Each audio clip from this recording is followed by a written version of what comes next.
بسم اللہ الرحمن الرحیم، ایاک نعبد و ایاک نستعین۔ اس آخری عشرے میں، ماہ رمضان کے مہینے میں آپ سمجھتے ہیں کسی قسم کی بھی پرابلم سامنے آ گیا ہے تو فوری طور پر وہ کون سا وظیفہ ہے جس کو پڑھنے سے اسی وقت ہی سامنے والے پہ اثر ہو جائے۔ جیسے کہ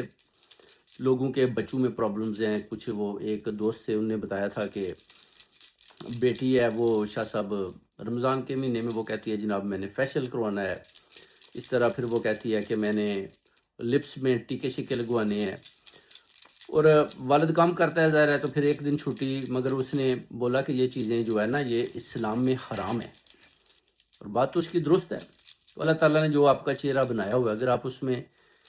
چینجنگ کرتے ہیں، اس میں گڑبڑ کرتے ہیں تو پھر آپ اللہ تعالیٰ کی ذات کو بھی ناراض کر رہے ہیں۔ یعنی لپس میں ٹیکے لگوا کر وہ ہوتی اس کے اندر اسپرٹ ہوتی ہے، اور اس طرح کے کیمیکلز ہوتے ہیں جو آپ کو بڑا نقصان دیتے ہیں۔ شروع میں تو جب آپ ینگ ہوتے ہیں تو آپ کو نہیں پتہ چلتا، مگر جب آپ ابو 50 ہوتے ہیں تو ان کی آپ عورتوں کی شکلیں دیکھیں جیسے کہ جنات ہوتے ہیں، اس طرح ان کے ہونٹ لٹک جاتے ہیں اور ان سے خوف بھی آتا ہے۔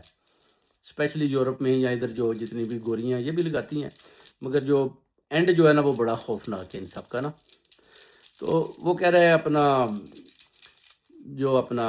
ایک بھائی تھے جن کی کال ہے، انہوں نے بتایا کہ جناب بچی بڑا ضد کر رہی تھی، تو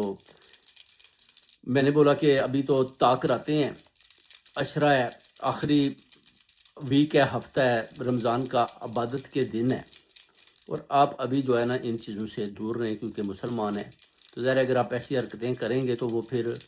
اچھا نہیں ہوگا، مگر اس کی ضد پر وہ اپنی بیٹی کو وہ کہتے ہیں میں لے کر چل پڑا،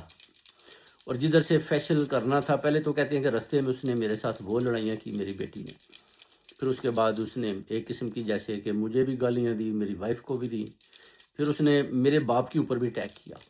کہ آپ جناب پاکستانی ہیں، آپ گاؤں کے لوگ ہیں، آپ کو پتہ نہیں کہ برطانیہ میں لوگ کیسے رہتے ہیں۔ اور پھر جب ادھر پہنچی جدھر اپوائنٹمنٹ تھی تو جب اس کا ڈور کہتے ہیں ناک کیا گیا تو وہ آگے سے نکلا، اس نے بولا جی کہ میری وائف تو گھر میں نہیں ہے، تو پھر ظاہر ہے بڑی پریشان واپس آئی، پھر باپ کو کہتی ہے جی کہ آپ مجھے کسی اور جگہ پر جگہ تلاش کریں تو میں ادھر سے فیشل کروا لوں کیونکہ عید کا دن ہے۔ تو وہ کہتے ہیں پھر ظاہر ہے زبردستی شاپنگ بھی کی، 100-200 پاؤنڈ ادھر بھی لگ گیا، اس کے بعد پھر فیشل کے لیے بھی وہ کہتے ہیں بڑی شرم آتی تھی کہ کہیں بھی آپ جاتے ہیں، روزہ بھی رکھا ہوتا ہے، اپنا رمضان بھی خراب کیا، روزہ بھی خراب کیا، اور اس بچی کی یا بچے کی جو ضد ہے اب اس کو بھی مکمل کرنا ہے، کیونکہ اگر نہیں کریں گے تو پھر وہ آگے سے گالیاں دے رہا ہے، اس طرح کے وہ بکواسیات بھی آگے سے کر رہے ہیں، اور شاید سب کو ایسا عمل کریں کہ یہ کول ڈاؤن ہو جائے۔ تو میں آلریڈی ان کے لیے